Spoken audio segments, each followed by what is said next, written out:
कि महाराज सिंह भारती जाट समाज से आने वाले वो सांसद थे जिन्होंने सदन में आज तक किसी सांसद ने नहीं बोला है, ये बड़ा दिल करके बताना पड़ेगा।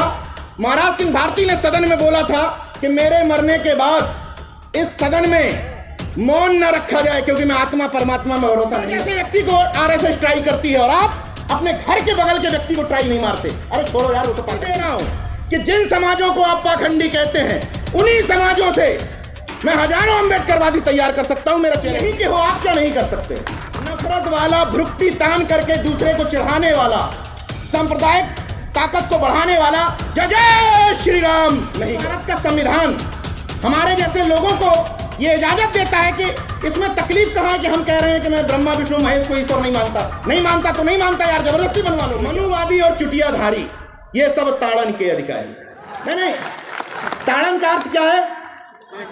तो बस हम शिक्षा की बात कर रहे हैं, हम संवैधानिक लोग, हम लोग संवैधानिक लोग हैं, हम लोग शिक्षा की ही बात कर रहे हैं। अभी तो परिंदे शुमार करना है, फिर हम बताएंगे कि किस किस पे वार करना है।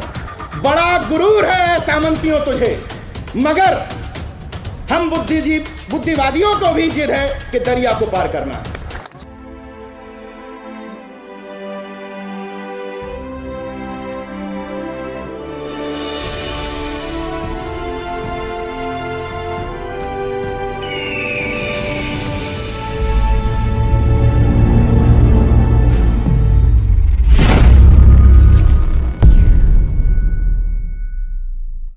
मुझ जैसे सामान्य व्यक्ति को बोलने का मौका दिया और इस बात के लिए शुक्रिया कि पश्चिम उत्तर प्रदेश में माना जाता है कि विचारधारा तैयार नहीं हो सकती। आपने पश्चिम उत्तर प्रदेश में करके दिखाया, इसके लिए आपको बहुत बहुत साधुवाद और इस्तकबाल है। जागरूक क्यों नहीं होंगे? मुझे गर्व है कि जिस मेरठ में ये बोल रहा हूँ ये धन सिंह कोतवाल की क्रांति की धरती है। जिस मेरठ में मैं बोल रहा हूँ ये माता दीन भंगी की क्रांति की धरती है। अभी मेरे बड़े भाई रतनलाल जी बोल रहे थे तो मुझे भी इतिहास की बात याद आ गई कि जहां पर बोल रहा हूं यहीं बगल में 1857 की क्रांति हुई थी और वो क्रांति माता दीन भंगी की वजह से हुई थी और वो क्रांति धन सिंह कोतवाल की वजह से हुई थी। तो हमें उस इतिहास को जानना चाहिए। ये मैदान इस बात का गवाह है कि हमारे इतिहास को दबाने की कोशिश की गई। तुम्हारा शिवाजी महान कैसे? तो उनके साथ एक जोड़ दिया गया कि दादाजी कोणदेव की वजह से महान, जबकि दादाजी कोणदेव का शिवाजी के जीवन में कोई योगदान नहीं। तुम्हारा चंद्रगुप्त मौर्य महान कैसे? तो जोड़ दिया एक चाणक्य नाम का कैरेक्टर, जबकि इतिहास में चाणक्य का कोई उल्लेख नहीं। कोई विदेशी जितने भी इतिहासकार आए उन्होंने कहीं उल्लेख नहीं किया। तुम्हारा कबीर इतना महान कैसे? तो जिन मनुवादियों को कबीर का जन्म नहीं पता कि कब हुआ था, वो बताते हैं कि विधवा ब्राह्मणी के गर्भ से हुआ था।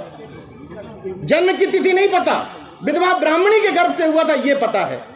इसलिए इतिहास को चुस्त दुरुस्त करने की जरूरत है और साथ ही साथ ये मेरठ वो धरती है जहां कभी सर छोटू राम की विचारधारा की वजह से चौधरी चरण सिंह और भारतीय किसान यूनियन के लोगों ने कभी नफरतवादी राजनीति को, इशारों में समझिएगा, नफरतवादी एजेंडे को यहां पनपने नहीं दिया था। लेकिन नफरतवादियों ने एक झूठा बहुजनों के बीच में दंगा करवा करके उस यूनिटी को छीनने की कोशिश की। किसान आंदोलन में काफी हद तक वो दूरियां कम हुई हैं। यहां से शपथ लेकर के जाइए कि उन नफरत भारतीयों को पश्चिम उत्तर प्रदेश से उखाड़ फेंकेंगे। इतना तो कम से कम कर सकते हैं। ये बात बिल्कुल सही है कि हम लोग इन मंचों से ये नहीं तय कर सकते कि किसकी सरकार बनेगी किसकी नहीं बनेगी, लेकिन इन मंचों से ये तो तय कर सकते हैं कि हमारे मुद्दों के आधार पर बनेगी, हमारी विचारधारा के आधार पर बनेगी।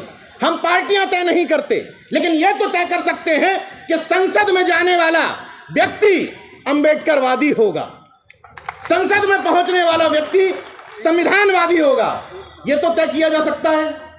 अब छोटे छोटे अनुरोध कर लेता हूं क्योंकि समय बहुत कम है। छोटे छोटे अनुरोधों के साथ बात खत्म करूंगा।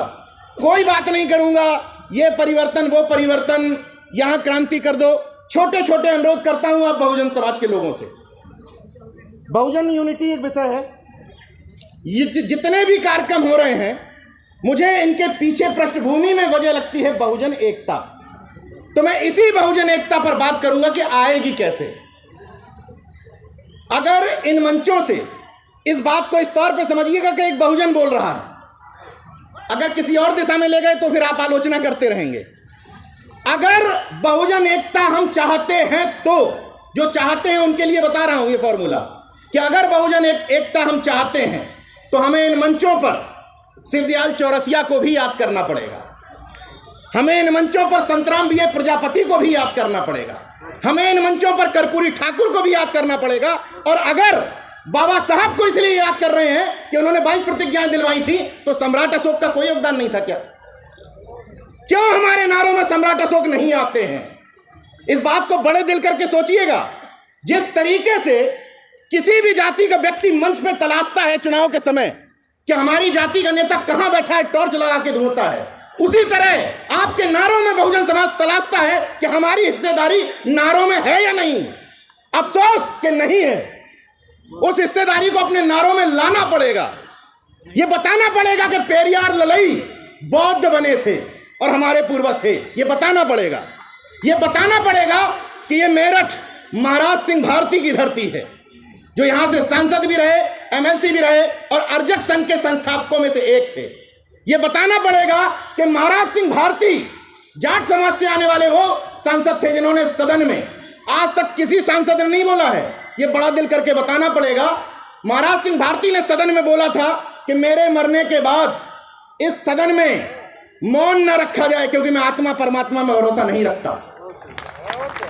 महाराज सिंह भारती ने अपने उनके यहाँ जो इस समय उनके नाती हैं, मेरे मित्र हैं मनीष भारती जी, वो कह के गए थे अपनी वसीयत में कि ना मुझे मेरे अस्थि कलशों को कहीं किया जाए, और हाँ एक बात और कह गए थे कि मेरे नाम के आगे स्वर्गीय ना लगाया जाए।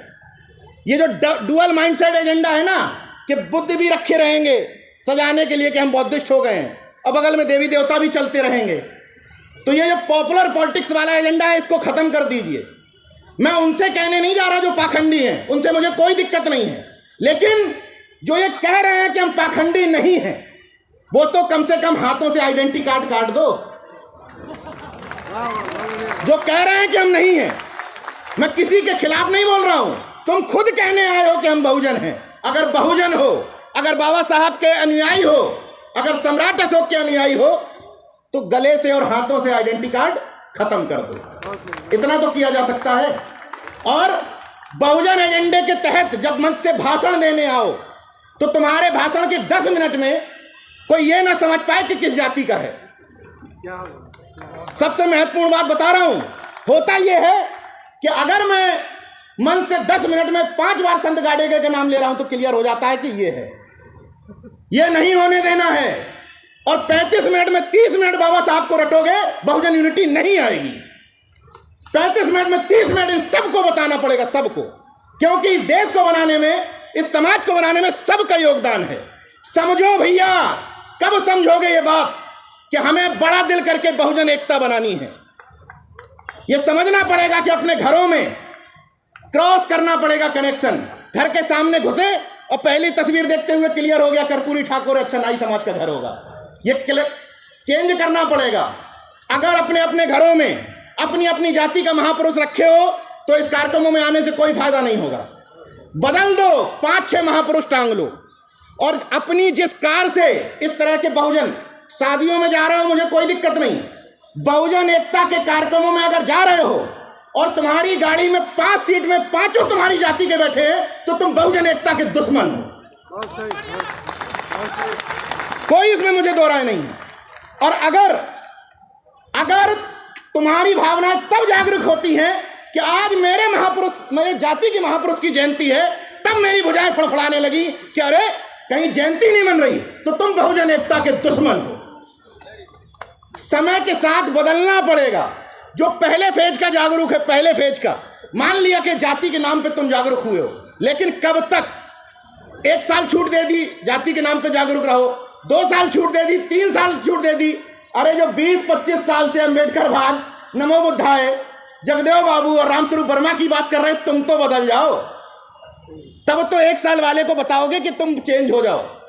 25 बताइए, ओबीसी तो मूर्ख था, तो जो होशियार थे, जो 30 साल पहले बाबा साहब को समझ गए थे, वो खटीक में ट्रांसफर क्यों नहीं कर पाए अंबेडकरवाद? वो पासियों में ट्रांसफर क्यों नहीं कर पाए अंबेडकरवाद? हमारी गलती, हम तो मूर्ख थे, हम तो कावड़ हो रहे थे। महत्वपूर्ण सवाल है ये। इसलिए मेरे जैसे व्यक्ति को भी आरएसएस ट्राई करती है, मेरे जैसे व्यक्ति को जो सब कुछ स्पष्ट है, केवल गूगल पे नाम डालिए नीरज भाई पटेल, सब कुछ स्पष्ट हो जाएगा कि क्या हूं। मेरे जैसे व्यक्ति को आरएसएस ट्राई करती है और आप अपने घर के बगल के व्यक्ति को ट्राई नहीं मारते। अरे छोड़ो यार, वो तो पाखंडी है। ट्राई मारिए, ट्राई। जितने भी आपके आस पड़ोस लोग रह रहे हैं, बिना ये सोचे हुए कि फलाना तो ये है, ट्राई मारिए। मैं चुनौती दे रहा हूं कि जिन समाजों को आप पाखंडी कहते हैं, उन्हीं समाजों से मैं हजारों अंबेडकरवादी तैयार कर सकता हूं। मेरा चैलेंज है ये, और ये कार्यक्रम इस बात का गवाह है।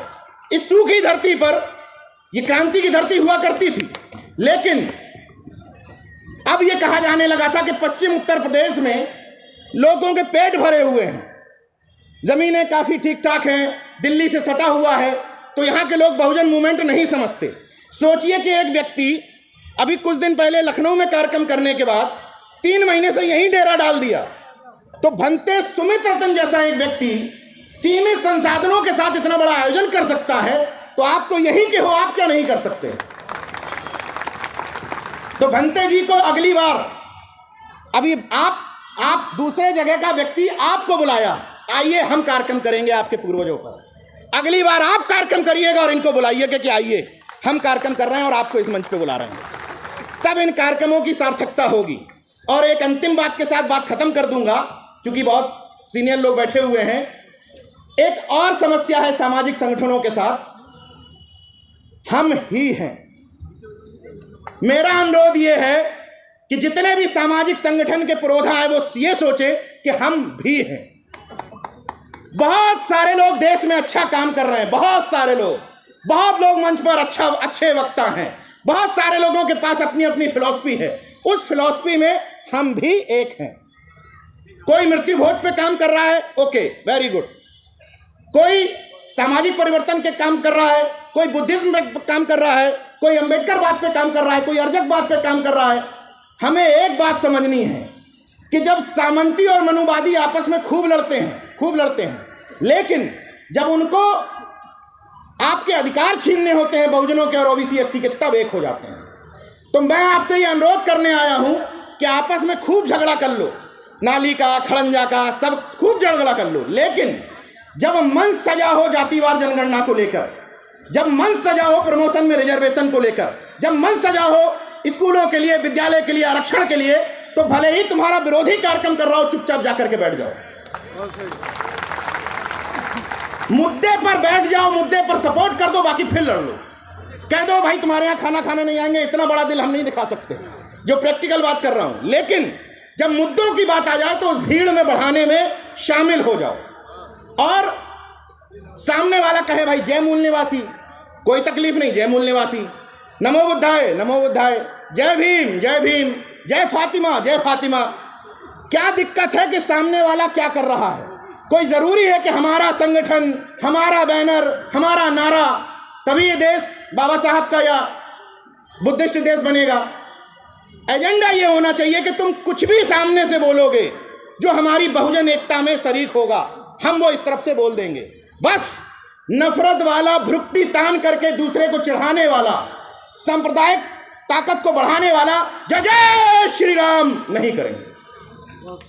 इतना तो तय करना पड़ेगा कि हम इस तरफ हैं और इस तरफ नहीं हैं। और इसीलिए राजेंद्र पाल गौतम जी जिस मंच पर हैं, उस मंच पर बगली में बैठे हैं, तो वहाँ से थोड़ी सी एनर्जी इस तरफ को आ रही थी, तो एक चीज़ याद आ गई।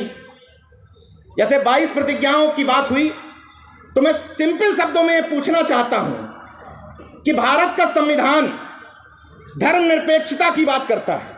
उसका मतलब यह है कि किसी को शिवलिंग में भरोसा है, तुम्हारी इच्छा, कोई दिक्कत नहीं हमें। किसी को मस्जिद में भरोसा है, किसी को क्रिश्चियनिटी में भरोसा है, हमें कोई दिक्कत नहीं।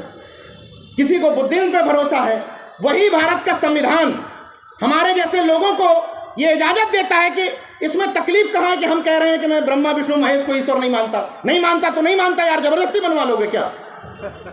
ये तो हमारे व्यक्तिगत विषय है ना, ये तो हमारा निजी विषय है कि हम नहीं मानते तो नहीं मानते। उसी तरीके से अभी एक आया कि वो ताड़न का शब्द बदल दिया, खत्म कर रहा हूं। तो हम सब लोगों को उसी ताड़न का अर्थ जो इन्होंने बताया है, उसी ताड़न का अर्थ हम लोगों को भी लागू करते हुए कहना है कि सामंती, मनुवादी और चुटियाधारी ये सब ताड़न के अधिकारी नहीं। ताड़न का अर्थ क्या है? तो बस हम शिक्षा की बात कर रहे हैं, हम संवैधानिक लोग, हम लोग संवैधानिक लोग हैं, तो हम लोग शिक्षा की ही बात कर रहे हैं। नाक छोटी कर लीजिए, दिल बड़ा कर लीजिए, मुद्दों पर एकजुट हो जाइए, यूनिटी को बढ़ाने के लिए क्रॉस सनेशन करिए, अंतरजातीय विवाह करिए। जिस तरीके से शिवाजी की माँ जीजाबाई और उनके पिता साजी भोसले का अंतरजातीय विवाह हुआ था, तो शिवाजी जैसी संतान पैदा हुई थी। तो अगर अंतरजातीय विवाह करोगे, बहुजन एकता बनेगी और परम प्रतापी संतान भी जन्म लेगी। अपनी अंतिम शब्दों के साथ बात खत्म करूंगा। बंते जी के शब्द चुराते हुए उनके मुंह से बोल देता, अपने मुंह से बोल रहा हूं उनके शब्द, कि अभी तो परिंदे शुमार करना है, फिर हम बताएंगे कि किस किस पे वार करना है। अभी तो परिंदे शुमार करना है, फिर हम बताएंगे कि किस किस पे वार करना है। बड़ा गुरूर है सामंतियों तुझे, मगर हम बुद्धिवादियों को भी जिद है कि दरिया को पार करना है। जय विज्ञान, जय संविधान, नमो बुद्धाय, जय भीम।